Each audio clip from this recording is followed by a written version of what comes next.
اسلام کے علاوہ دوسری مذہبی کتابوں اور عقیدوں میں بھی ابلیس یعنی عزازیل کا ذکر ملتا ہے۔ یونانی کتابوں میں اسے اپولین اور کتاب مقدس میں لوسیفر یعنی سیٹن کہا گیا ہے۔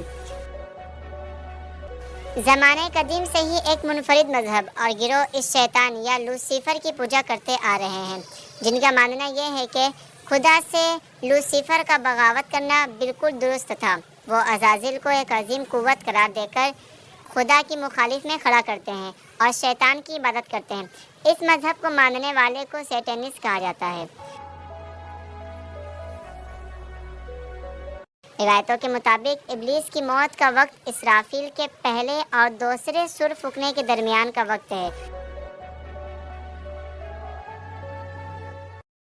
جب اسے دی گئی مہلت پوری ہو چکی ہوگی اور وہ ذلیل و خوار ہو جائے گا۔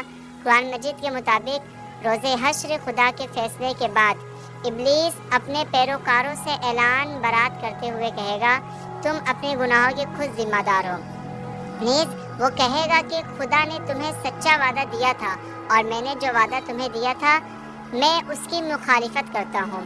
مجھے تم پر کسی قسم کا کوئی تسلط حاصل نہیں ہوتا سوائے اس کے کہ میں نے تمہیں بلایا اور تم نے میری پکار پر لبیک کہا۔ بس مجھے ملامت نہ کرو، اپنے آپ کو ملامت کرو۔ اب میں تمہارا فریاد رس نہیں ہوں اور نہ تم میری فریاد رس ہو سکتے ہو۔ عزازیل کا حضرت آدم علیہ السلام کو سجدے سے انکار کا جذبہ حسد تھا، جس نے اسے مجبور کر دیا کہ میری جگہ آدم کو کیوں مل گئی۔ یہ اس کا جذبہ تکبر اور غرور تھا کہ میں سب سے اعلیٰ ہوں۔ یہ صرف ایک سجدے کے انکار کی بات نہیں تھی، بات اطاعت سے سرکشی کی تھی۔ ابلیس نے دل میں خود کو اپنے آپ کو رب مان لیا تھا۔ اس شرک عظیم کے نتیجے میں ابلیس تا قیامت رسوا اور لعنتی ٹھہرا اور اولاد آدم کو بھٹکانے کے لیے آزاد قرار پایا۔